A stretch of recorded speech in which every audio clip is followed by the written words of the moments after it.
The relationship is offering us an opportunity to level up, to claim back more freedom within ourselves, to claim back more aliveness, more passion, more pleasure, more connection. This is what I love about doing relationship work with partners. It's breaking down barriers that flow into all areas of our life, our business. It flows into friendships. It just opens up the whole plethora, adds a new richness to life.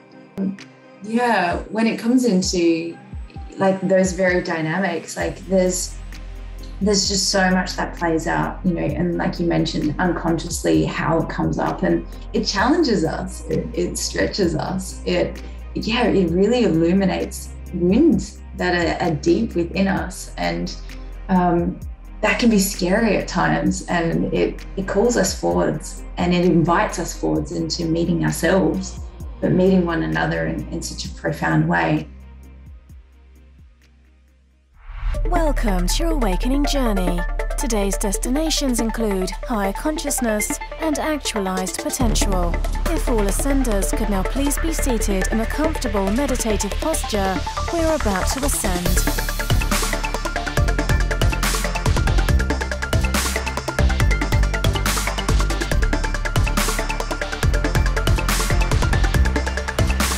You are now arriving at your host, Bryan Henry. What is up, Ascenders?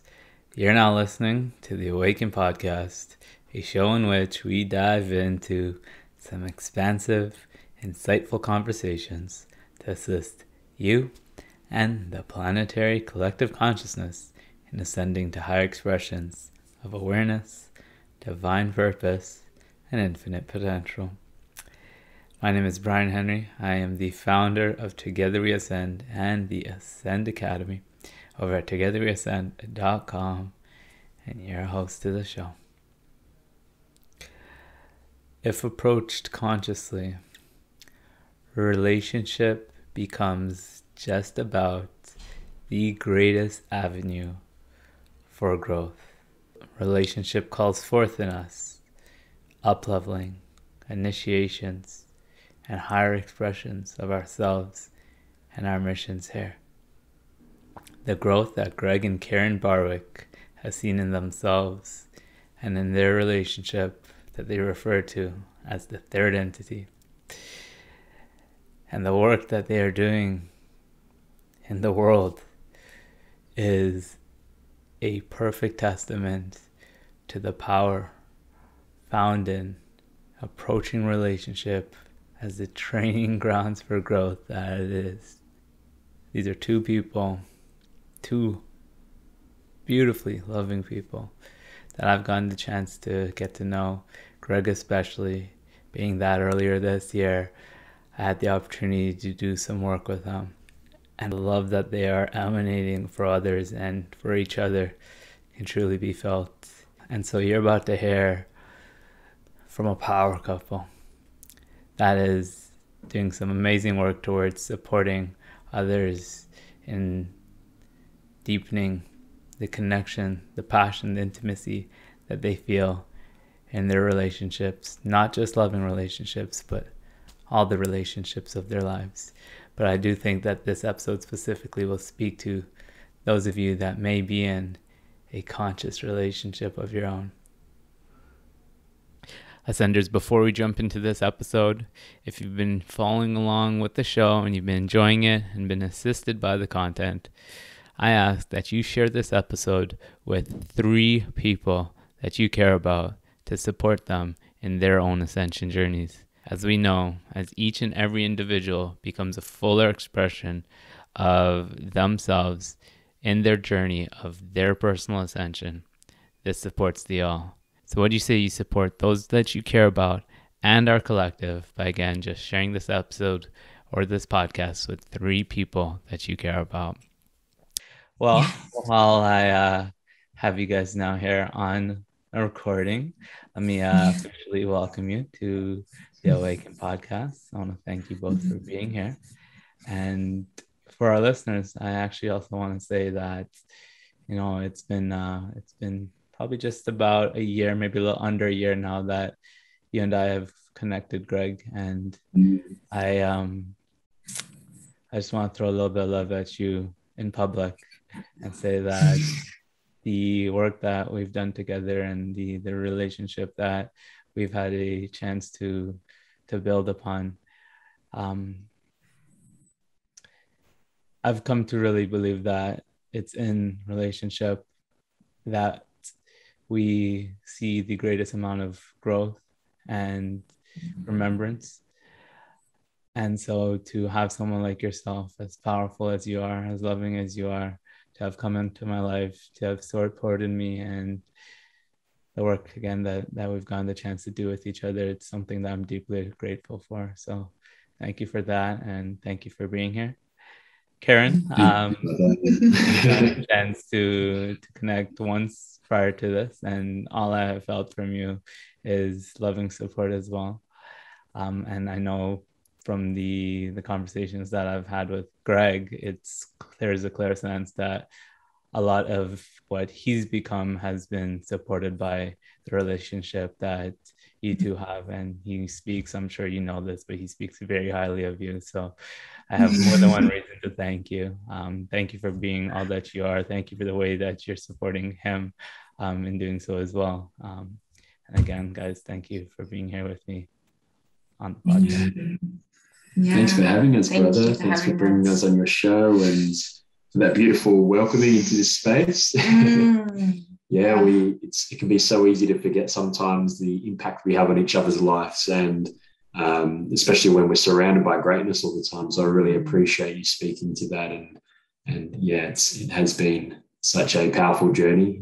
The time that I've known you and shared with you, so much growth in my world, but also it's been beautiful to be able to share and see your growth coming through as well, and coming leaps and bounds. And yeah, we're really excited to continue to share that journey, and that's what we're all about, is coming together in community and making it more than just ourselves. There's so much fun in just being able to share it all. So yeah, looking forward to what the future holds as well, brother. We're just getting started. Oh yeah, we are. And on that note, I did have a question that I want to kick things off here to get started. So, both of you being as amazing as you are, I could have had either of you on the show. And Greg, I've had you on. I did double check this. It's episode 50 that we did together. So anyone hearing this that wants to catch that, go check it out. But again, I could have had just you on, and it would have been a great conversation and episode. And Kerryn, I'm sure the same for you. The one-on-one, it would have been potent as well. But here you guys are, both at the same time together, and I think there's a reason for that. And if you agree, I want you guys to kick things off here with sharing, why do you feel like you're here both together? Love it, brother. Love it. So I think I feel and I know that relationship is such a sacred tool for our growth in all areas of life. It brings forward from us the deepest parts of us that need witnessing. It calls forward from us the parts of us that want to be birthed into this world, and it creates a space where there's nowhere to hide from that. We've had this in our life, and it's been a powerful growth tool for us we've been together 15 years, married for 12, and our relationship keeps initiating us again and again. Does it? Just deeper and deeper. Yeah. And we're learning on deeper and deeper layers just how powerful this divine union is, this union of people coming together. And we know in the world that relationship is a huge area where, people struggle, I suppose. Yeah, people struggle. There's so much belief systems around men and how men have to be, and women and how women have to be, and relationships and how relationships have to be. And we are feeling more and more to be sharing our relationship and sharing our journey, and not from a place of being anywhere yet, not from a place of having it together, but from a place of opening conversations and being willing to share where we're up to, but also receive and be in this giving and also receiving in this beautiful flow. So that's why I feel it's so potent as being here together today, to sharing this third entity of our relationship. And that's the way we see it, that there is Kerryn and there is myself, and then there's like this third entity of the relationship that has also got its own essence, which is also learning, which is also growing. And just adds a whole nother dynamic into the situation here. So yeah. I also feel that, when like so many of us have, as we step into our lives and we have our businesses or our missions and what we're doing, a lot of the time we have somebody behind us supporting us, but most often we're not seeing that part where we're maybe not hearing the other side of the picture of what's playing out in our worlds that bring us to that point, that enable us to be in the spaces capable to do what we're doing. We see that person on social media that's showing up all the time, but we don't see the other half or the partner that's behind the scenes. So I find like that's an aspect that we maybe don't see enough of, because there are pieces to the journey that are really beautiful lessons and learnings and ways that we can explore that between difference of views, like different lens through both Greg and myself. Like we see the world in many ways very similarly, and then in others, like we see it differently, and we bring a different flavor to life and to experience moment to moment. And we do a lot of work together. Most of our work is together. And so there's a uniqueness that comes into that. So us being here together, brings that difference, that diversity. And the conversations from many different views. So when you say work together, you do mean the work that you're doing in the world, correct? Yes. Yeah, absolutely. We work, within our retreat spaces, within immersions, within, upcoming podcasts that we have, within online courses and trainings. Like a lot of our world and our work is around relationship and supporting others and supporting couples, but also individuals into deepening into their understanding of self, their relating dynamics, their sensuality, their sexuality, bringing it together. So a lot of what we do is woven together in many aspects. So there's the work that you're doing outwardly in the world in service to others, and then there's the work while you are doing within yourselves and in the relationship, the third entity, which is a notion that, by the way, I love, and both Amanda and I think, our third entity has been supported by considering that. So that's something I do want to come back to as well. But I think we'll actually, feeling into it, I see that we may end up addressing both of those things, both, again, the outward work, but then the inward work. Because, of course, there are some couples where it's not on their path to co-create in their mission, right? But, of course, their relationship is still an area where, whether they're conscious of it or not, is supporting them in their growth. Now, there's a big difference between the way that we grow in relationship when it's happening unconsciously, and when we are bringing conscious intention to, again, using that as a way to better understand ourselves, better understand each other. What do you two have to say in regards to the way that you are to, or the way that you two consciously approach relationship as something that supports you in becoming more of who you are and more after? Yeah, so as I was saying before, of course, relationship, in an intimate relationship, there's nowhere to hide. It brings up these deepest parts of ourselves. And I suppose the way that we approach this, and we do it in the best way that we can, is to be able to bring the value of humility into relationship. And what I mean by humility, a new definition for humility for me is the willingness to feel every emotion, And through having that willingness to feel emotion and feel and to own what's coming up for me in my body, in my nervous system, when there might be a dynamic playing out or where Kerryn might have said something, and taking responsibility for feeling my emotions allows me to come back into the relationship after discharging and moving through that, or at least for the best part, so that I can engage in a conversation from a place of not projecting and not trying to make Kerryn wrong or make the relationship wrong, but really speaking from a clear space within myself, because then I'm in integrity with that particular dynamic. I've felt what I've needed to be felt, what I've needed to feel within myself. Whatever's been triggered from me from a past significant emotional event that was stored in my body has been brought up and dissolved for the best part.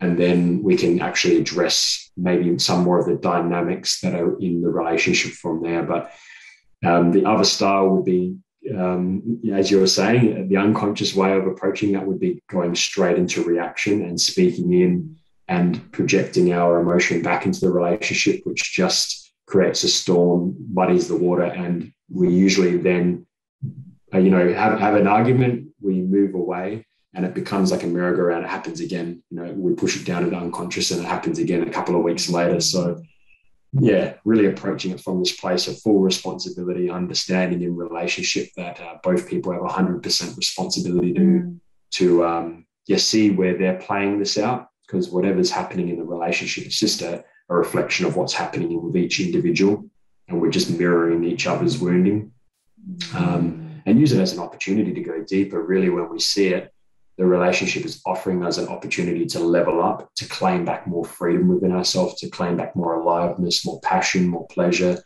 more connection, and claim back connection, not just in our intimate relationship. This is what I love about doing relationship work with partners, is that it opens us up to deeper levels of connection in all of our relationships in life.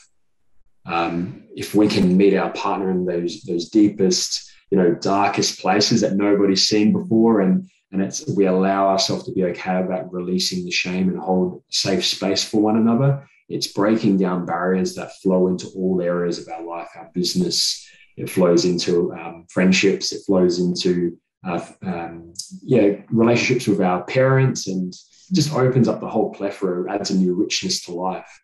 And that's why we love speaking about relationship, intimate relationship, because it just opens up life to a whole new experience if we allow it to. Yeah. Did you want to add anything to that? You took me on a journey with that. I was like, yeah. You and me both. When it comes into like those very dynamics, like there's just so much that plays out, and like you mentioned, unconsciously how it comes up, and we can put it into a framework and understanding that sounds great, and then it's like, well, but what does that actually mean, like moment to moment? And it challenges us, it stretches us, it really illuminates wounds that are deep within us, and that can be scary at times, and it really it calls us forwards, and it invites us forwards into meeting ourselves, but meeting one another in such a profound way. I feel like it's this dance between coming from the unconscious now into the conscious awareness, and then how you beautifully said that, like it ripples out into every area of our life by bringing love and tenderness and understanding and acceptance to those parts that are highlighted through it. Yeah, and I think something really powerful to mention is it's almost like a training ground in a way for all of our relationships. Put on the armor. Yeah. If we show up to the relationship in truth and in humility, meeting every moment in truth and speaking what's on our heart, and humility, feeling all of our emotions, if we're doing that consistently in an intimate relationship, whether we work with our partner or not, those ripples are felt in the external world, because how we do some things is how we do everything. So that means, then we show up for our community, we show up for our tribe, and we're deeply rooted in our heart, we're deeply rooted in our truth and our willingness to take full responsibility for what's going on. So we end up being a cleaner leader, or a cleaner community leader, where we're not projecting our unhealed wounds onto the community, or judging things, or bringing in dogmas that aren't helpful, because we're meeting the moment in truth so much in the intimate relationships, where things will show up first here. And if we pay attention to it, I feel like a lot of the time, it doesn't have to perpetuate out into other spaces. Of course, we're still human, and there's always going to be something there, but I feel like so much can be taken care of in the safety of these intimate relationships. Yeah. Yeah, I just want to throw in there, I made the joke, putting on the armor and going into those training grounds, but it occurred to me as you spoke there, Greg, that perhaps a truer way of sharing that would be taking off the armor. Yeah, yes, that's it. Mm-hmm. Piece by piece, slowly. Yeah. That's definitely one thing that I've learned quite a bit from you, and it's the willingness to show up as we are, to feel what it is we're feeling, and the way in which that allows for these traumas, these wounds to be healed, letting ourselves be seen. Now, Yeah. I know personally, and I'm willing to bet that especially men can run into this. There's this wanting to show up in a particular way, even maybe especially in relationship, wanting to hold a certain presence, wanting to be that not emotionally swayed presence for our partner and for those around us. Now, how do we go about, which one of these things is it? Is it the practice of, okay, I'm going to show up as the presence and hold that sense of groundedness and ease for her, for them? Or is it, I'm going through this right now, I'm feeling a particular way, and I'm just going to be honest with her about how I'm feeling? Mm-hmm. Yeah, brother.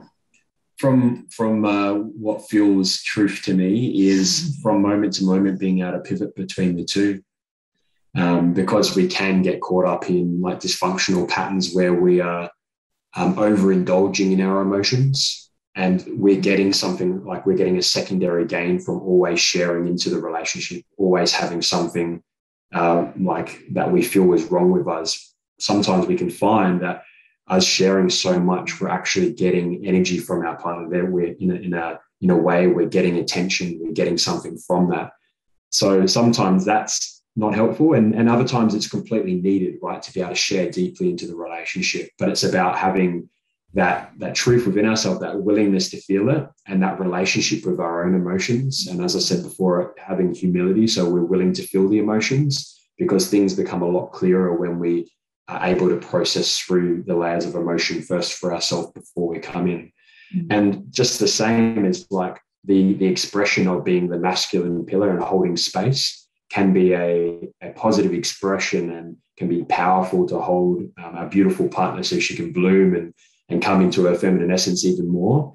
But in the same breath, it can also be a dysfunctional pattern where we're ending up being a punching bag or just an emotional an emotional dumping ground. So it's really a moment to moment trusting ourselves and being willing to be truthful and real with ourselves, and then also real with our partner. So I feel like both expressions can be really are needed and are really healthy, but also can be used in such a way that they're no longer beneficial for me, but also beneficial for like Kerryn. And in that regard, like if I am sitting there as a masculine pillar all the time and I'm taking all the emotions and unconsciously I'm allowing her to also stay in maybe more of like a victim pattern, and not maybe having to take full responsibility for her emotions and her own growth.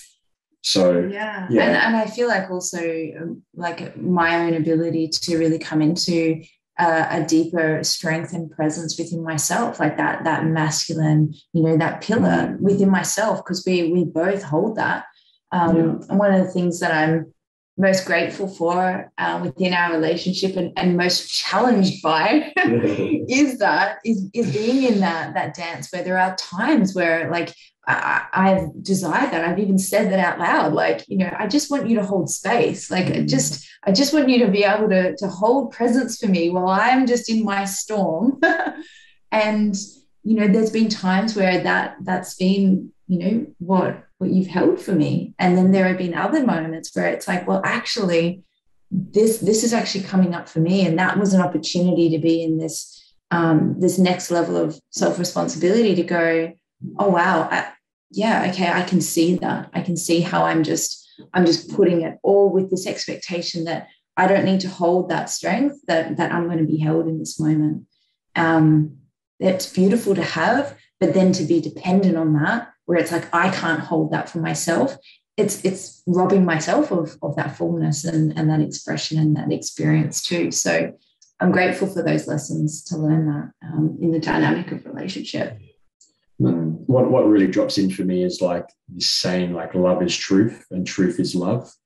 And sometimes the most loving thing to do, and when we're following our truth, sometimes the most loving thing to do isn't actually to jump in and try to hold presence or try to fix the other person. Sometimes it actually is to set a boundary, and when it feels right, to allow the person to go through what they need to and invite them into that. Of course, from a place of being clear with ourselves and not using it as an opportunity to have to get rid of our own responsibility. But sometimes the most loving thing to do is actually to step back and allow the person to have their own process, to have their own time, and just to remind them of their own greatness. Yeah. Mm-hmm. Yeah, what's largely coming forward here, I think, is the understanding that it's not black and white. It's not an either or thing. And I find it's this balancing act, this tuning in that is required to know what's right when. How do we tune into that? How do we find within ourselves what is the highest expression of love? What would be of greatest service to the other and to the relationship? Yeah, brother. What I feel is, as we allow ourselves to build our relationship with our emotions, and we get a healthier and healthier relationship and willingness to feel those emotions more readily, we become more sensitive within our body, because we're clearing through emotions on a regular basis. We're not bringing a backlog maybe of 10, 15 days worth of emotions into a present moment experience. If we're willing to feel those emotions, then we're showing up really sensitive, more aware, less of our own inner world in chaos.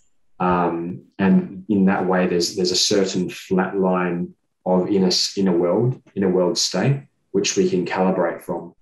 But if the inner world state's always like this, how can we calibrate? If our own emotions are going up and down all the time, which there are times in our life that are going to be like that, no doubt.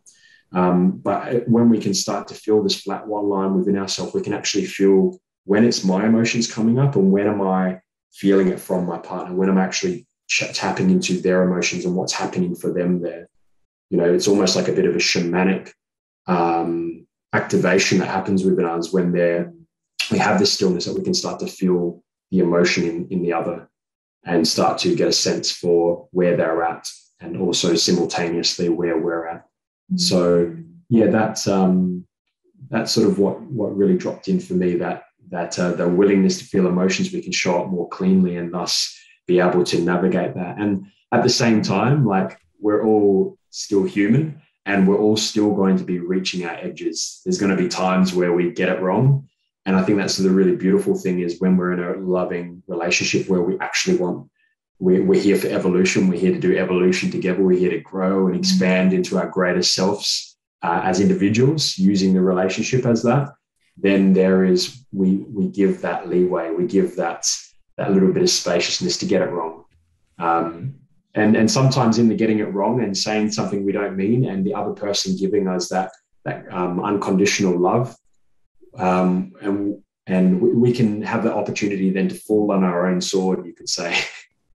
So if I'm to say something and it's a little bit coming from a place of charge within me, and Kerryn can sit back and take a breath and not react to it, it gives me the spaciousness within my own consciousness to go, wait a second, there was actually something there, and that's for me to own.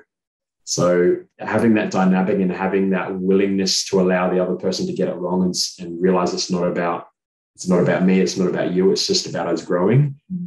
It gives that space. But like all things, this is something that we get to master over years and years.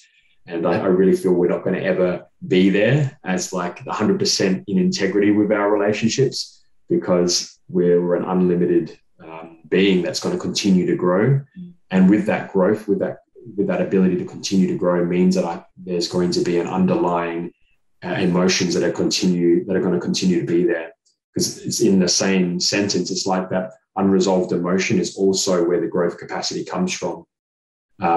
So it's not about getting rid of all emotions forevermore. It's about, okay, where's that next level of growth from? It's an expansion. It's an opportunity. Yeah. Anything you'd like to add? Yeah, I feel like what you were speaking about around, that space for growth, but like the sensitivity, like being able to be so tuned in to what's happening within our own bodies, and so alive and so sensitive to that we can actually pick up. We're not waiting, or I'm not waiting for that to be reflected back within the relationship. By really nurturing that and coming into stillness, but also gentleness and tenderness within myself, then I have the ability to navigate that and explore that and express that in different ways that feels really aligned to me, so that when I am coming into relationship and we're coming together and we're navigating, or we're needing to communicate something, or we're just journeying together, there's a richness and aliveness. There's so much that I have been able to tune into and bring that into the space. So for myself, like for a long time, being quite numb within my own body and not being so sensitive, very quickly to snap or to defend or need to protect, feeling like I need to protect. So that journey inwards, like you were sharing, but also an attuning to my own sensitivity and really playing with that, working with that, growing that capacity within myself has been really a game changer, and a big shift has taken place within our dynamic to be able to receive that information, even receive it. Then just these walls coming up of like, nope, this is something I need to defend, or I need to protect myself, or it's too much, or it's too scary, and it's just like lockdown, shut down, disconnect. So that responsibility once again, to tune in and nurture that part. Already we keep coming back to it, the willingness to feel. I think what's really important to mention here is that willingness opens up way to more consciously respond and not react, as you mentioned there earlier, Greg. And I think that's a key point to make, because when we talk about the willingness to feel, there can be this idea, okay, so if I'm mad, I can be mad, let me be mad, and yes, to some degree it's honoring and being expressive of that.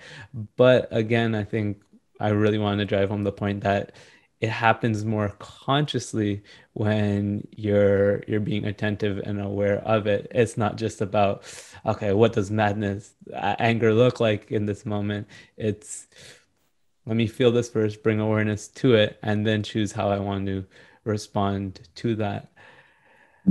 Another thing, that might even look like me going off to the side and doing a process with myself in a room and using a boxing bag or using a pillow on the ground and actually somatically releasing that emotion, actually using that access point to that unresolved emotion in my body, and using my breath, my sound, and my movement to somatically release it, or something like breath work, or of course, yoga is another way of being able to shift energy through the body.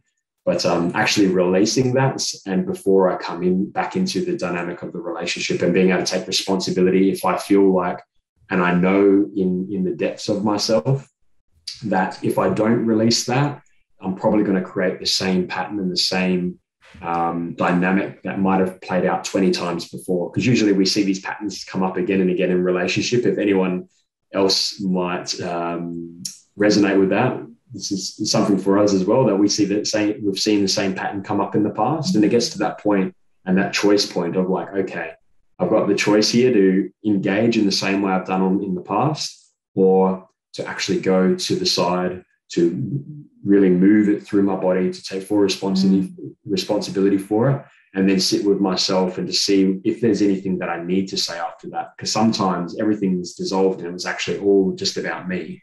And I'm like, oh, crap, that was actually all my stuff. And that was all my narrative. And then there might be an apology there. And yeah, that's just a little bit more of an expansion on that willingness to feel. Sometimes it's actually giving ourselves the opportunity to go away and having an open dialogue about, I'm doing this for us, because then I can actually come back in from a more centered place, and we can actually get to the base root of this, because the base root's always going to be our unresolved emotions. If we don't go to that and we just keep it on a mental level, even though we might rectify it mind to mind, we're not going to open up a deeper level of connection from there, a deeper level of heart connection in that moment. So I feel like if we want a different response, if we want to shift a pattern or a dynamic, then we need to approach it differently. And that is, that beginning phase of exploring that. And I feel like the more that we do that, it's not necessary to, be in a conversation or a discussion where there's heat coming up, between us. And then it's like, oh, sorry, we need to stop. I just need to go, punch a bag for a half an hour, and then we can continue.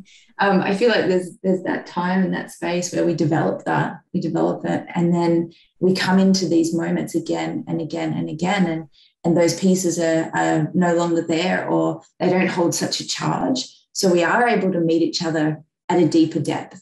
We can come into a more challenging conversation in that moment that in the past we would have been like, just at loggerheads. But now, because that capacity has grown within us both, we can meet each other, and it's not pushing us back or needing to, like we were talking about earlier, put on our armor and get ready for battle. It's like, oh, actually, I feel safer in my body. I can feel that energy or that emotion arising within me, that anger, maybe that frustration.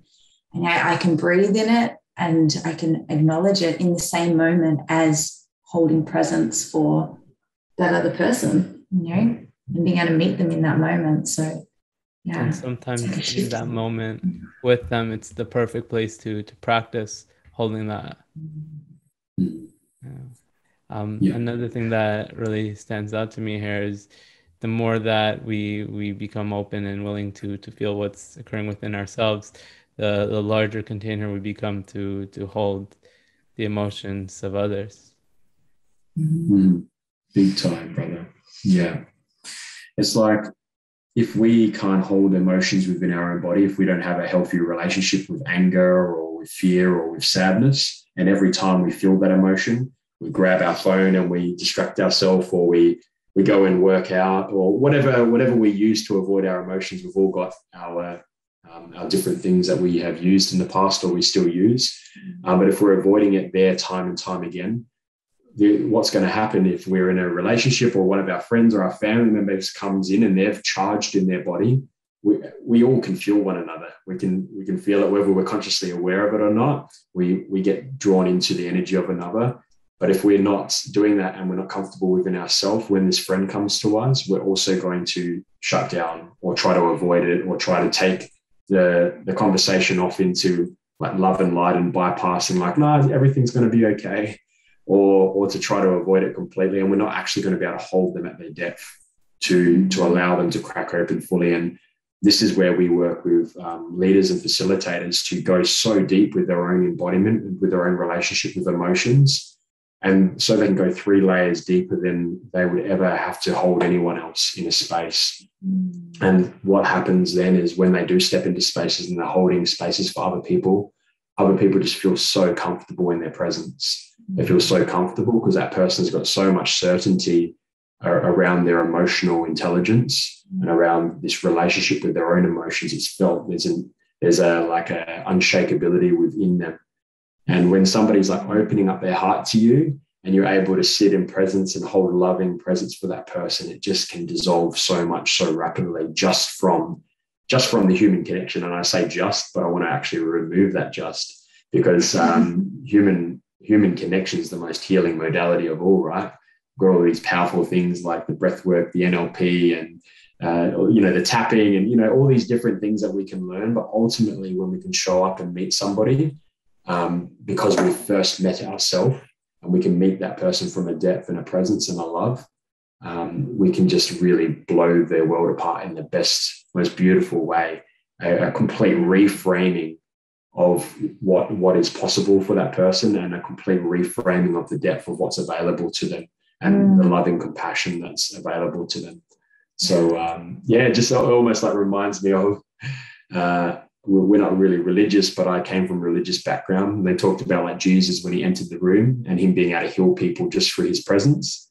And like I literally think that's a possibility. I really feel that is a capability for any human, when we have done so much work and gone within ourselves and loved in ourselves so deeply, that just in our presence, we hold so much love for ourselves that we can hold that love for others as well, and melt pieces of their unresolved psyche in presence, just by maybe the reaction, maybe the way that we come through and what we say, but sometimes even what we don't do and what we don't react to can be the most healing thing as well. So yeah. Cool. Yeah, that loving presence, I find it's the most healing thing, both within ourselves and the way that can support another through their own healing, rather than, as you kind of mentioned there, Greg, the happening up here, trying to address it with just talk therapy, the message of love and light and positive thinking. I find that that expansion that happens on a very energetic level, the presence that is fundamental to that, it has this way of dissolving or giving space for energy to light and to dissolve, both within ourselves and others, and that can be such a powerful thing. Yeah, absolutely. Yeah. For that energy to move and move in the way that it needs to, so that it can actually like unwind and unravel. That's the way that I see it, is that in that space, then there is that safety for it to move, and I just have this visual of like this untangling. And when there is that safety to do that, and somebody comes into space, a partner, a friend, or somebody, and we hold that space, it's not from a place of, oh, let me do that for you.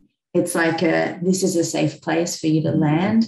And no matter where you need to turn or twist or how uncomfortable that maybe feels, I hold love and I hold presence and I hold compassion, because I see myself in you as well, because I have been there too. And we may be experiencing it a different way, but I'm here for you, and there's a space for you to do whatever your soul, your heart, your energy needs to do to be able to receive that and see that, experience that.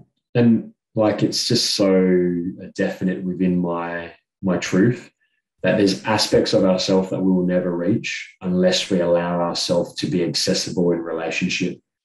There's aspects of ourselves and there's parts of ourselves that won't come up when we are at home doing breath work, or at least in my experience. Like I've done a lot of breath work, I've done a lot of meditation, I've done a lot of yoga over my years, all these different modalities, a lot of NLP, hypnosis. But yet when I step into a space, and some of the spaces we create where we bring like 20 plus leaders together and have truth circles and have breath work together, there's parts that come up within me and edges that I have to meet that just aren't available when I am sitting at home in my lounge room in the morning doing my morning rituals.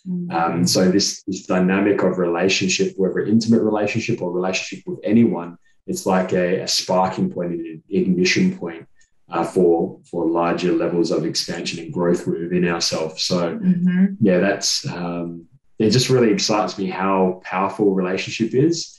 And it seems so simple, but yet there is such a depth and richness to it, almost beyond where I can even cast words into. The functionality at which relationship plays for our expansion and for obtaining like a new aliveness and passion and vigor for life. There's just so much that is provided through it. And we're just exploring it deeper and deeper and deeper year after year. And it's just like, it's never ending game. It's never-ending expansion that it provides. Yeah. And I feel like that's why, a really big part of why it excites us to come into connection with other couples, other couples, those that are in relationship that are also journeying, because when we come together, what happens through those conversations and those discussions is like so much is ignited in that aspects that we wouldn't have seen even just within our own dynamic, and now we're connecting with another, and it's this, it's brought to the surface, and we're just like, how did I not see that in that way? Or it's a reminding of our own journey of where we've come from, or just some little insights and some pieces that just land, and that's a big part of why us coming and working with couples, but also with our upcoming podcast that we have coming up as well. Like, it's us about dropping in and sinking in so deep with other couples so that ignition can take place. And there's just so much magic that happens when we come together. And our vision for this podcast, we'll just speak into it quickly, is that ignition can take place between the two couples coming together to discuss, and that we can play that out real time in humility, in truth, and just share that process with the world.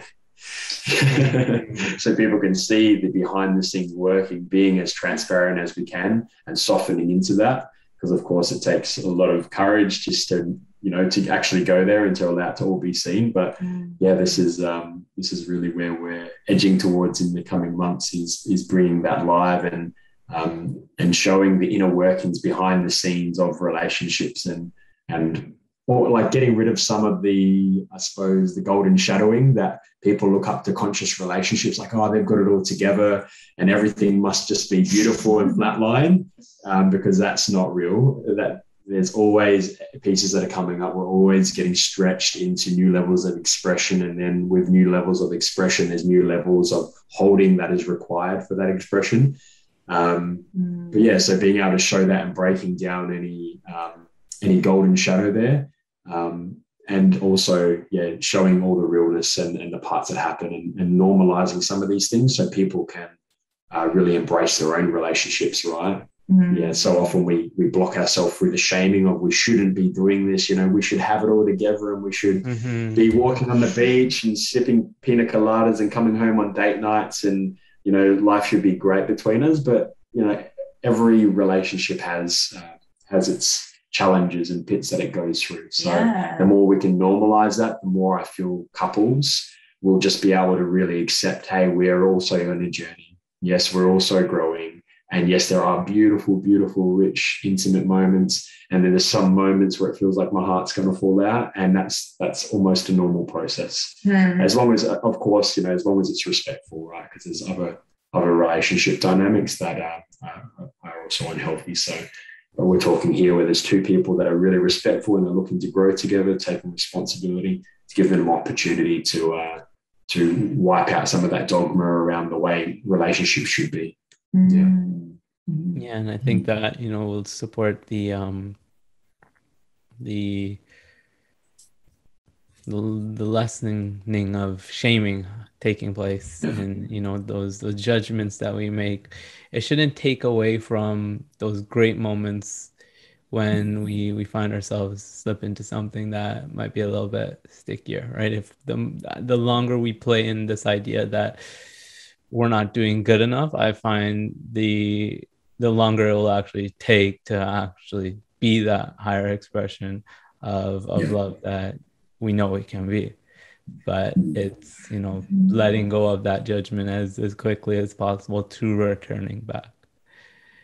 Now, there's something that I know I definitely want to address coming into this. I often, or very rarely, do I have preconceived ideas around which direction I want to take it. But this specific topic is something I know I want to hear you two speak to. It came up a little bit earlier, the masculine energy. I don't think we talked too much about the feminine specifically, although if you talk about one, you're kind of talking about the other as well. That it seems to be a hot topic these days, trying to understand these energies. You're hearing those terms being tossed around quite a bit, trying to understand those energies, again, both within an individual and in the relationship. Help us understand the dance between the masculine and the feminine energy. It's a fiery dance between those two. Absolutely. It's profound. I feel like we could probably start. Yeah. Sure. I think to realize first and foremost, just to give a framework of that, we have both these energies within ourselves, whether we're male or female. These energies are in us anyway. And using the tantric style teaching, that really the goal is within Tantra is to come into an inner union where our masculine and our feminine counterparts are both in balance and are both healthy within ourselves. And how this plays out when they're not is that we have an expression in our partner where that part of them is showing up in the relationship in a certain way, and we will show up in a way as well to show that in balance within ourselves. So yeah, if I don't have a healthy relationship with my own inner feminine and I'm repressing her, and my inner masculine's like wanting everything to be, go, like let's get the job done. This will probably show up also in my relationship potentially when we talk about shadow work, as that I'll want to get things done, and that my partner will maybe be in her emotions a little bit more. And that gives me the opportunity to reflect on, okay, where am I actually numbing down, pushing down, repressing my own inner feminine, my own creativity, my own flow, my own willingness to enjoy life and show up in the rich, tangible experience, sensations in my body, to be there in the present moment. So there is like a dual fold that happens there. It's like the relationship, I feel, is a reflection of my own inner relationship of inner union, and where maybe I get to come into some more balance and take ownership for that. So I feel that's from that aspect of navigating wounding around the masculine and feminine. But then there's this other dynamic of sexuality. And for there to be chemistry within a relationship, one person has to be in their feminine energy and one person has to be in their masculine energy. And it can be either the man or the woman in each one. It doesn't necessarily matter. And that dance can shift and change through an experience. And when we think of the masculine, it's more about being penetrative and giving energy, and the feminine being more so about the receiving energy and being receptive. So you can imagine that play out in an intimate, like an intimate scene, and how that can shift, where the man can be in a receiving mode and be more in his feminine and open up and surrender. And just let himself be taken by the moment, just allow himself to be taken by his woman. And then he might then shift, a few minutes later into a giving role, where he's then supporting his partner in a way of giving in that sexual encounter.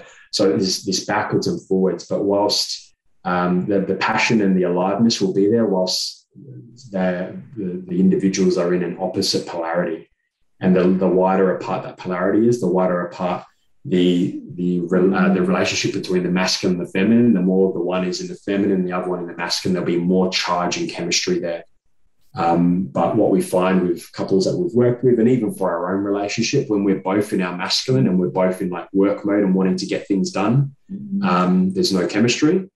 And also when we're both in our feminine and we're hanging out and we're just in flow and, we're enjoying, there's also no chemistry there as well. There's just a different relationship dynamic. It's not good or bad. It's just a different relationship dynamic. But with knowing this and understanding these masculine, feminine energies, we can start to dance and navigate and understand the chemistry of what's happening here. And if I do want to create more sexual chemistry, there might be an opportunity for me to drop into my softness as a man, or for me to drop more into my solidity as a man, depending on where Kerryn's at within herself. And of course, creating external strategies as well, and having a beautiful space set up, and all these things come into it as well. But from a masculine feminine dynamic, there's things that we can do when we know and understand these energies and what they feel like within ourselves and in our partner, and also where we are blocked within ourselves and where our partner might be blocked in a particular energy. Then we can work at weaving and dancing with these energies to open up to a greater level of connection and potentially chemistry, if that's what we're looking for. You beautifully, how you express that. I feel like, yeah, that emphasis on where it is, what's happening within myself and within the energy that I'm holding within myself. Like if I am predominantly and very heavily within my masculine, then that will be what I will experience from Greg, that he'll actually be maybe more deeper in the sensitivity, in his emotion, in those other aspects. So, for me, the journey of like that inner union, like we spoke about earlier, is exploring, what relationship I currently hold with that part within me. And you're talking like day-to-day life now, aren't you? Like I am, yeah. If you're not accessing your feminine as much. Yeah, if I'm not actually nurturing and cultivating my feminine, and I'm really strong and I feel really safe within that masculine, then I will actually, I potentially will repel or push away or judge those feminine qualities that are coming through as well. So like for me, it's been quite a journey of exploring like where am I actually playing out from? And what I uncovered was that I felt very comfortable within the masculine, keeping things organized and very like separate and vision and focused, and like let's just go in that direction, and like let's not get too heavy in the emotion. But I also acknowledged over my journey that I felt quite numb to myself and my own body, as I mentioned earlier. So that was a safe space for me. But what was happening within that dynamic was there was an imbalance here within me, which was then also reflecting within our dynamic and our relationship as well. So that's day-to-day life. Yeah. And I suppose like, if we put it into a very masculine structure, that might have looked like Kerryn being in her masculine maybe 70% of the time in the dynamic of our relationship, and me being in my masculine like 30% of the time, and me being more feminine dominant. So you can see the polarity shift when each individual is not willing to go into that particular energy, and how it actually sets up a framework for the relationship to be maybe out of balance to some degree. Yeah. And we're maybe wanting, or we're calling from our partner, wanting them to maybe hold more masculine presence for me. But it's like, but if I'm holding that, if I'm protecting that part of myself, and like that's that really dominant energy within me, then I'm almost like suppressing that part, or we're butting up against each other. I think like what you're saying there is like consciously, I feel like sometimes women want men to be more in their masculine, more in their presence, more in their certainty. They consciously think that, but yet unconsciously they've got wounding around their own masculine, which means they judge the masculine in their partner, and unconsciously they're actually wanting to repress that. And the other flip of that is that, what we can find is that, for some men, like there's a disconnect with their own feminine essence and their energy as well. So there's a desire to suppress that or repress that emotion or that expression. Because it's so much. The feminine is like curvy and loud and colourful and unpredictable and emotionally and powerful. And if we as men haven't accepted those parts within ourselves, those parts that can be full on and expressive, and we've spent our whole life repressing them, then we end up unconsciously. It's not because we don't love our partner, but we unconsciously repress that because we're shaming it in ourselves. That's we're shaming it in another. Yeah. So it feels maybe too much, or it's overwhelming for us. If she was to be fully in her feminine and fully unleashed, would I be able to hold her in that? Like, or would it be too much for me? You know what I mean? Like that sort of thing of like, whoa, knowing and being afraid. And, some of that can come from our childhood wounding when we maybe as young boys saw our mum blow up. She just, sometimes when our mums just lost their shit and they might have been, yelling at our dad and screaming or whatever it is. And now we learned that relationship with the feminine energy. And that's, oh, wow, the feminine, when she's fully expressed, she's scary or she's dangerous or whatever belief we've created. And that's some of the healing that we can do, because when we can release the wounding around that and releasing those limiting beliefs around the feminine, then this changes the dynamic firsthand within our relationship and our ability to accept it in ourselves, and also to welcome it forward into the relationship in our partner. So, Yeah, there's a lot there. I think something really controversial and interesting to speak to. I'm always interested to speak to the edges that I wanted to add to that. There's a lot about toxic masculinity, and men get a lot of beating for that. And I just want to bring it into the space that toxic masculinity lives in men and in women. Yes, it's a societal, cultural thing, and women having that in themselves, they can also play it out, but yet it can become so unconscious because there's nobody giving that reflection there. It's an outward thing of like toxic masculinity is about men. Men are this, men are this. But when we talk about the feminine rising, it's actually rising in both men and women. We're both coming into a healthier relationship with our feminine energy where we're not repressing and judging the feminine. So, women that are in their masculine, they're repressing their own feminine, and thus they will repress it externally as well and repress it in men.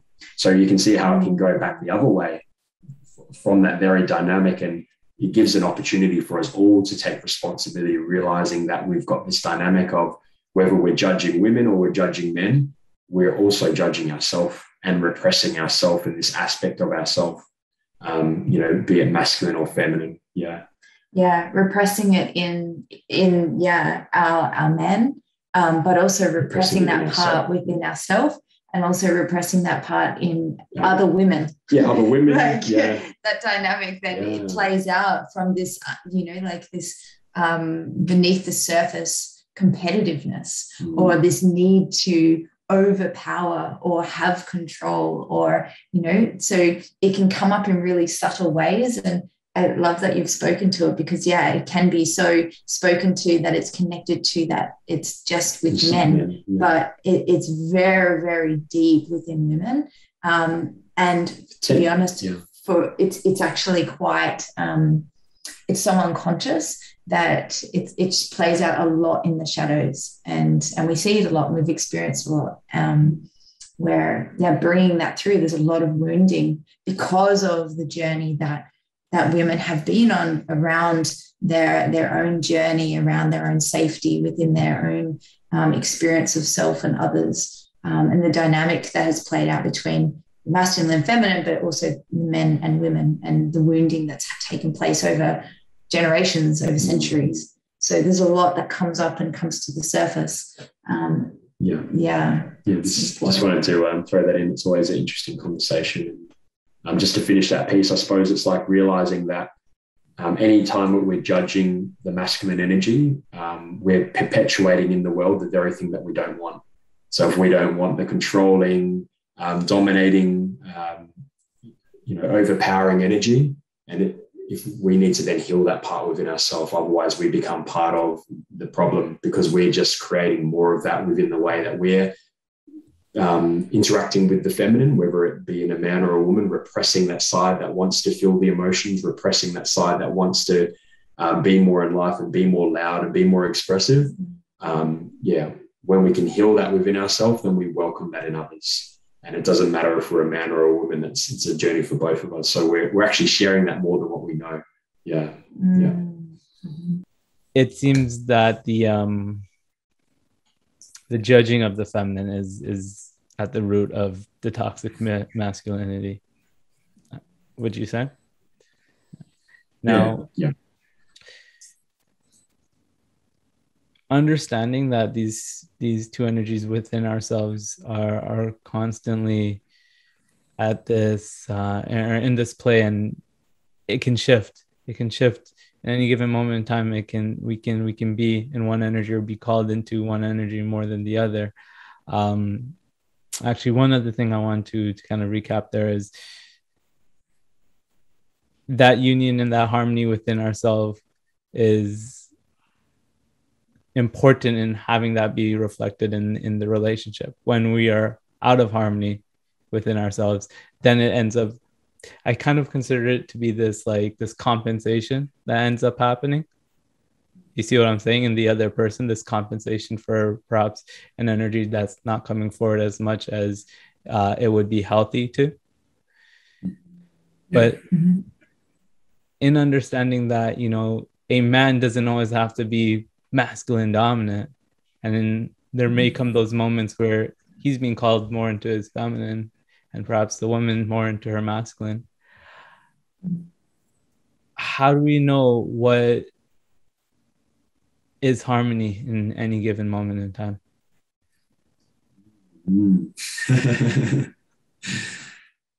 Yeah, man. It's all on a sensation level.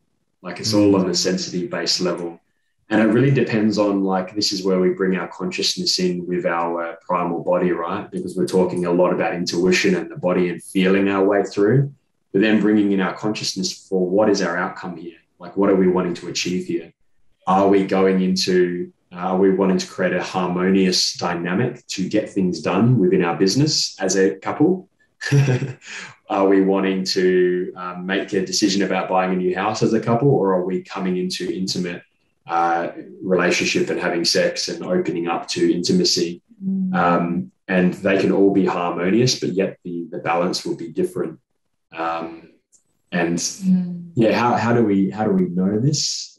How do we engage with what's happening when? It's a purely embodied experience of, you know, how relaxed am I feeling in my body? Am I taking am I holding space in that moment? Am I taking dominance in that moment, or am I retracting more? Am I softening myself, or am I feeling certain in myself? And being able to be there with our partner, and also having the feedback loop of how are they responding to me in that. So yeah, just an opportunity there from moment to moment to really pivot within our own inner world and to keep learning that dance more and more. Because of course, if we're making a decision, best that we both be in, like in masculine critical thinking, and we might actually come back into feminine as well to feel, does it feel right to me? Yes, it feels right. Okay. And does it make sense, which is more masculine?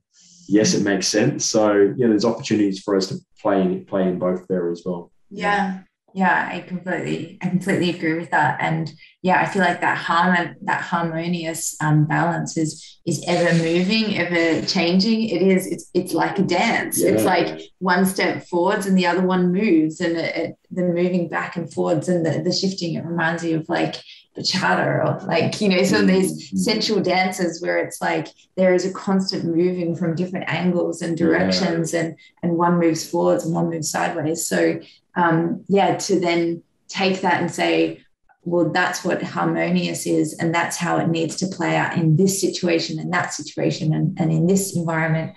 It's going to be different, like, and what's being called on us. So I feel like, the more that we cultivate it within ourselves, the more that we can actually draw on that. Like we can actually reference that place, and we can attune to it based on what's happening around us, what we're facing. It's like another whole language, man, like our emotions, these energies within our body.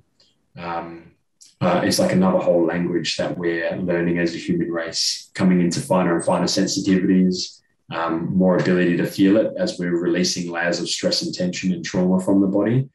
And, you know, our body's communicating to us on a very subtle level that we can, if we cultivate that relationship, we can use it as a very powerful navigation tool from moment to moment and pick up on subtleties that which the mind won't be able to even perceive.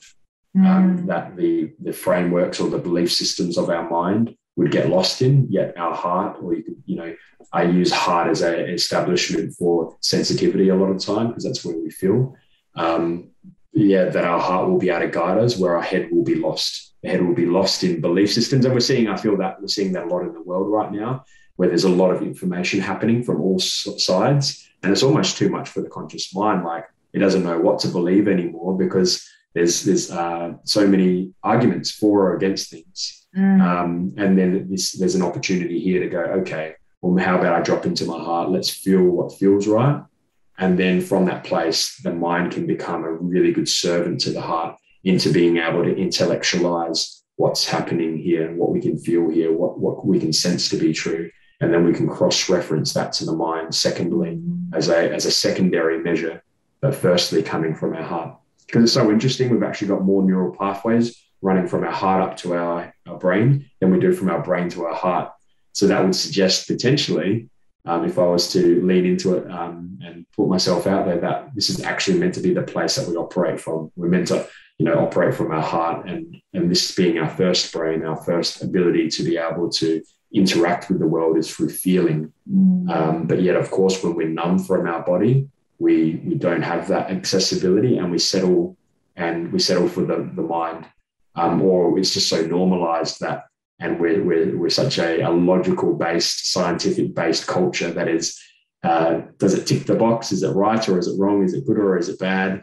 Is this the way? Does it make sense? And there's a lot of things that we're being faced with, and including us going to a whole new level of evolution as humans, that there's no sense to be made of it. It's getting to too much of a subtle level that is needed to be felt first in the heart, and it become a wisdom within ourselves internally, to become an embodied experience of truth, and then to be able to make sense of that up here. But it can't be skipped. This is the embodiment.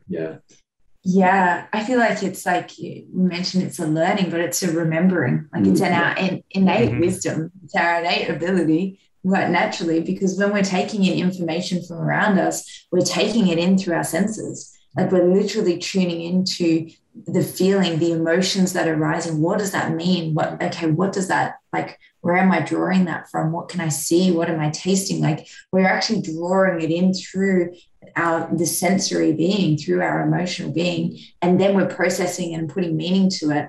And so at that point, then we tend to kind of like disconnect, but that's where we've actually gotten all that information from, moment to moment. And then being able to be really receptive in those moments to what's different, what's changing, then just, well, this is what it has been before, and just going off, that logical mind, those pieces. It's like when we're fully integrated and we've been willing to go into our body and do a lot of embodiment work and bring the body back online to its fullness. And we're also not shaming the mind or making the mind wrong, but using it as a powerful tool. When we are engaging with life, or even when we're learning or receiving information, say from an audiobook or from a podcast like we're doing now, we can receive that information on multiple levels of consciousness. We can receive it on our sex center, on our heart, on our gut instinct, on our head, and we can really receive the information on an embodied level, and we can feel the information, we can feel the emotion that comes up for us, and almost like the energetic imprint of which the person who's giving the information is intending with it. We can feel that, and it gives us a richness and and almost like an embodied experience of where they've been and the experience they've spoken from, and or potentially not, and we can call bullshit on it if it's just from the mind. And we can also receive it on a logical level. So it opens up for us to receive and learn, because life's always about receiving and learning information on multiple levels, all simultaneously, and also to learn it much deeper, because we're literally embedding it on a cellular level straight away. That receptivity, that getting the entire being and consciousness involved with observing and receiving is so powerful. And the message has been time and time again, I'm sure you've heard it, lead with the heart. Yes. Yeah, brother. Yes. You both did such a fantastic job of articulating the way in which we attune to this dance. Kerryn, you used that word and it just like, boom, so much resonance. We attune to the energy. The original question I had asked was, how do we know what we're being called into at any given moment in time? How do we know what harmony is? And that's always changing. That's why I think it's so important that we let go of our ideas, our concepts around the right way to be, or this has worked in the past, so this is the way that it needs to continue to happen.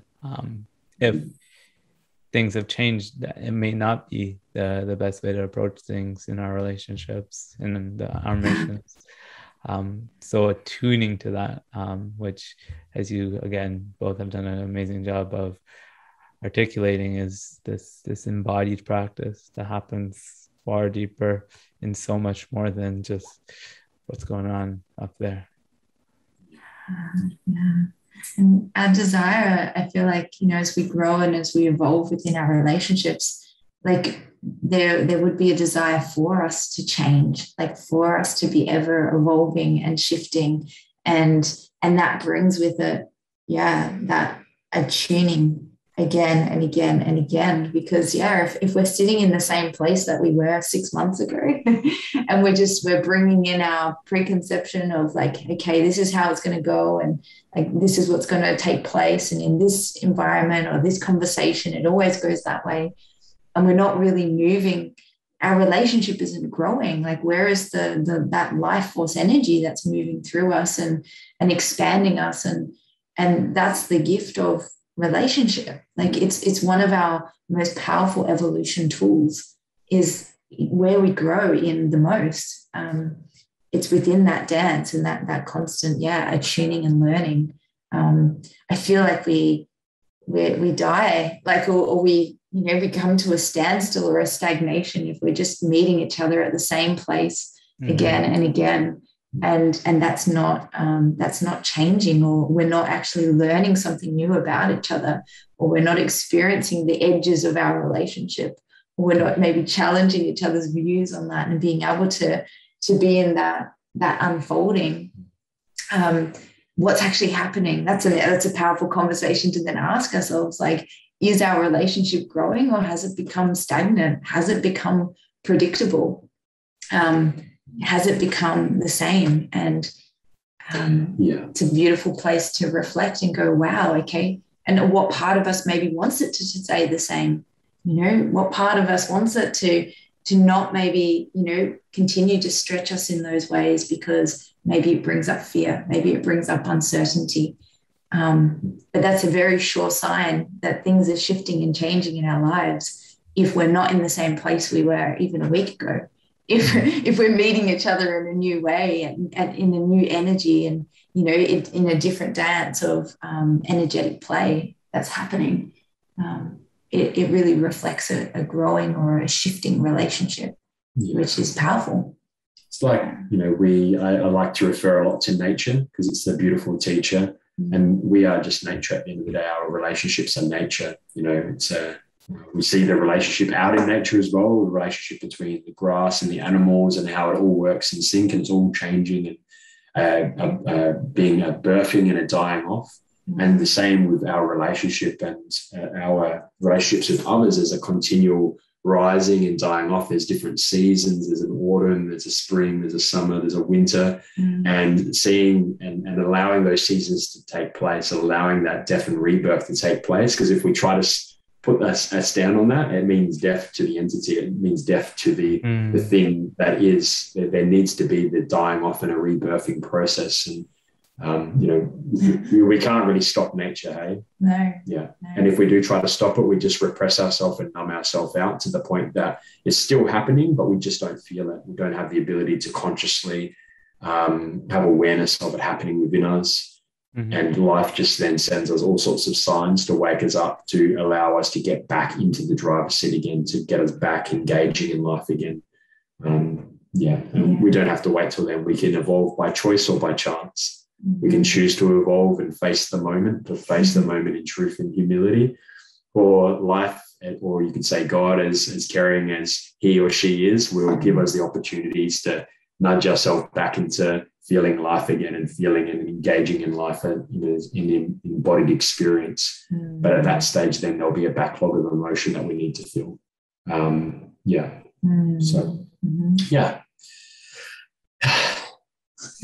Let's not wait for there to be a need for a wake-up call. Yeah, that's it, man. Yes. Yeah. Let's keep the passion, the intention, the effort as well, awake within ourselves and in our relationship. And I want to thank you both for being such amazing examples of that, and the work that you're doing, supporting others in the same. Thank you, brother. Thank you so much. Yeah, and back at you as well, man. Honoring you for your being in the world, and also, your beautiful relationship that is ever growing and evolving and shifting and changing, and being a blessing for those around you. I know that in seeing in your eyes in this moment, and knowing where you've been and where you are now as well, how that relationship that you're really cultivating is also such a blessing and a beacon for those around you.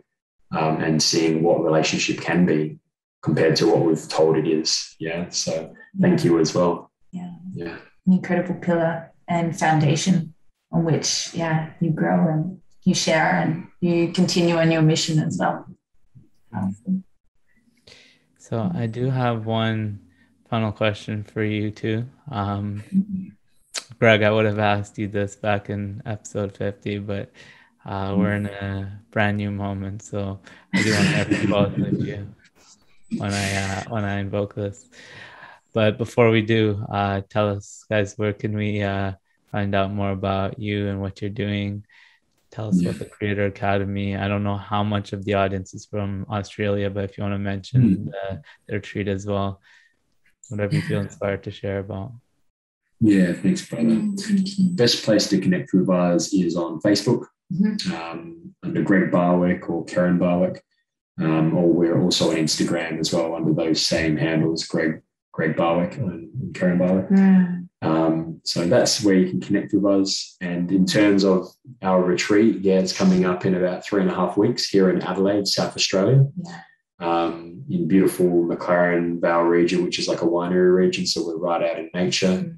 A big, beautiful rustic property to spend time in for 5 days and 5 nights together. And we're going to be delving into many different areas of opening ourselves up to our full capacity as a human, up to our levels of pleasure, up to our levels of aliveness and turn on in our life. Because a lot of the people that are coming to us, they've already done a lot of deep work. They've done a lot of shadow work, a lot of heavy work. And now they're looking for more aliveness. You know, they know how to do that. And yes, there is still more to be learned there, but where we're going into and we're edging into a way of how can we still process and move through this and allow it to be in the flow of life, allow ourselves to keep moving and to be in the celebration, to be in the pleasure and the passion. So this 5 days, 5 nights is us exploring into different areas, sexuality, our relationship with God, or something bigger than ourselves, and potentially where we're making other people God in our life and golden shadowing them and discharging our power in these ways. We're going into relationship dynamics, this dance between the masculine and the feminine, our relationship with men, our relationship with women, and just unpacking all these areas so these leaders can come out the other side in a more deeper, more integrated level within themselves than ever before. So it's going to be a beautiful, deep initiation. And we've got some people flying in from as far as Germany to come and support coach. And we've got a beautiful team that we work with as well. There's about six of us. There'll be 7 of us in total. One person helping with some of the pieces around the place. But we do this so we can hold such a safe space. Because when there's 6 people spotting in the space, when we're going through our breath work, when we're going through the different processes and the somatic work that we do, there's just all hands on deck. There's many beautiful people that have got their own genius zones, healers using their music, Reiki practitioners, breathwork practitioners, those that are more initiated into somatic work, but they've all got their own flavor that they bring into the space and create this really safe place for people to really drop in to a next level. So that's what we're playing out. That's the 5th to the 10th of September. That's going to be here in Adelaide. Yes. So that's for the entrepreneurs, but these people that hold space for others. That's the intention of that environment. And space for leaders to really come and just dissolve and to release and to up level their own energy. And to really strengthen the foundation on which we're building on, because I feel like many of us are, we have these great visions and what we're moving with and the missions on our hearts and the purpose that's here.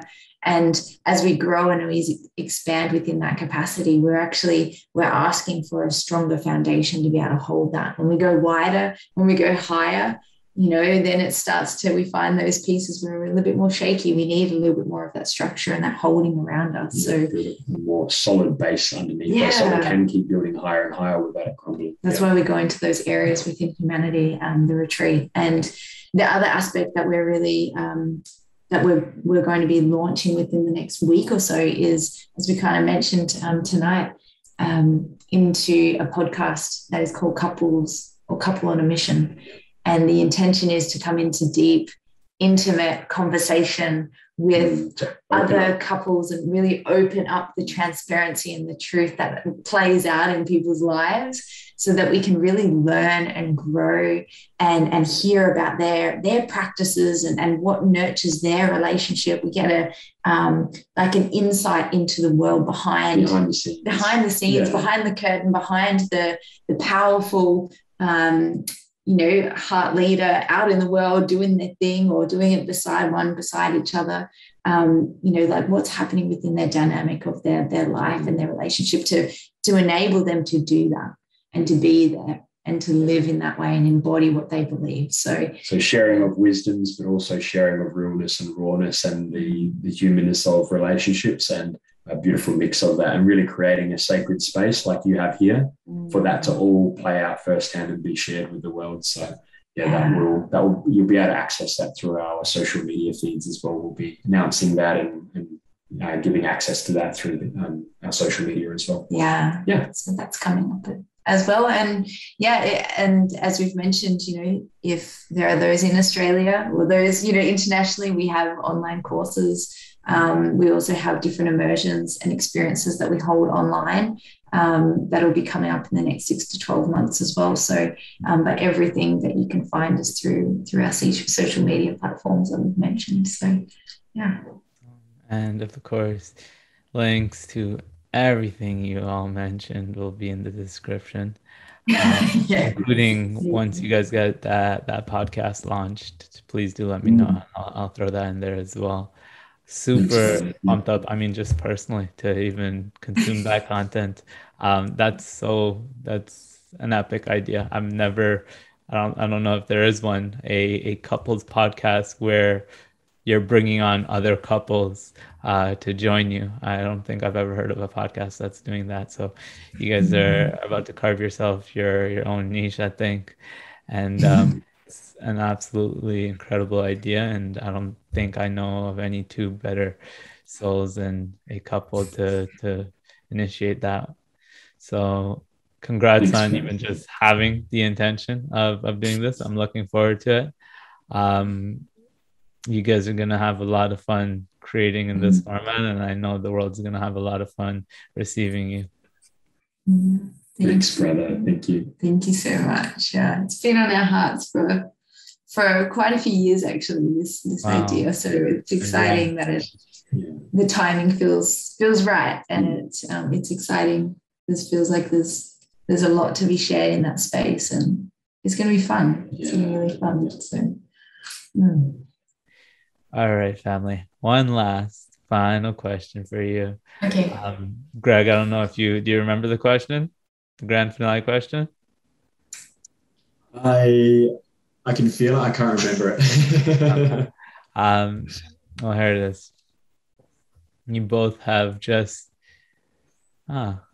something just dropped in. I'm gonna reframe this a little bit differently than I usually answer it. I usually ask it, sorry.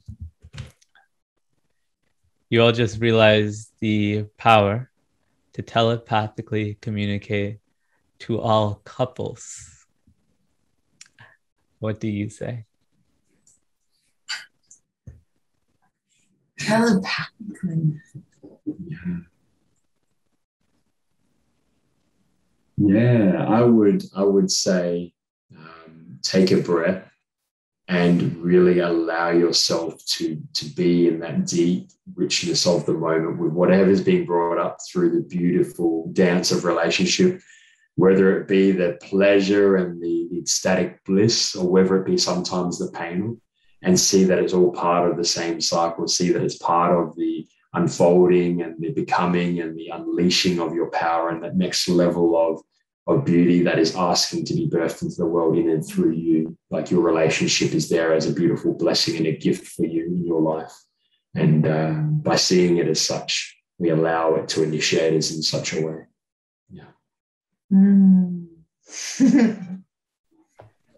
Telepathically would mean that it's beyond words. So I would... But the intention behind what I would be sending or sharing would be continue to explore what devotion means to you within your own body, within your own experience of life. Explore your desires, explore your needs, explore your wants, explore your edges, and not to be discouraged when you do step out of and beyond the known, and you step out of that territory and you explore a newness, and you find some conflict that comes up through that. You come up and you meet each other, and maybe there's some pain there, or there's some hurt there that hasn't been revealed before, or there's a heaviness or a density. Really to trust what you've been cultivating and come back to your heart, come into your body, and continue through, like connect into the reason why you're together, and what you desire to create and experience in your life as an individual, but also the power collectively, what you can create together, and use that as like your North Star, or your guide, your direction, because the times in between, there's going to be moments where you question everything, where it's just like, let's just burn this to the ground, like maybe this is not worth it, like maybe is it meant to be this hard? And in that next breath, there is also the opportunity to see the beauty and the gift and the growth in that as well. So to be gentle and tender and explore it all, explore the explore the richness of life within you and together. And keep going. There's so many gifts in there for you. That's what I'd send telepathically. And I think they did a good job of receiving it. I know they will. Beautiful, absolutely beautiful. Those words, you, this moment. Thank you to the both of you for being here, for all that you're doing. I appreciate you, and I know so many more others do as well. Thank you, brother. Thank you so much. Thank you. I can really feel you in that, and I'm excited for where this journey gets to keep unfolding for us and our relationships together as well, man. It's just the beginning, as I keep saying. So really love jumping in with you today and sharing in this and being able to access and introduce ourselves to your community and the beautiful people that are following you as well. So thank you for giving us some space and some time. Yes, thank you for all that you do.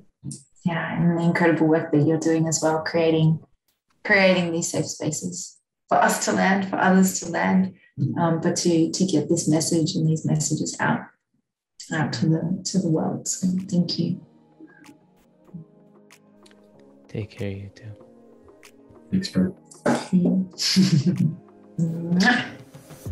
Ascenders, that is going to be all for that amazing conversation that I had with two amazing souls and the power couple that they are. I hope that for those of you that may be in conscious relationships of your own, I hope this was able to support you in deepening into greater feelings of connection, intimacy, passion, and become higher expressions of love for yourselves and each other and for all. Anyways, Ascenders, that is going to be it for this one.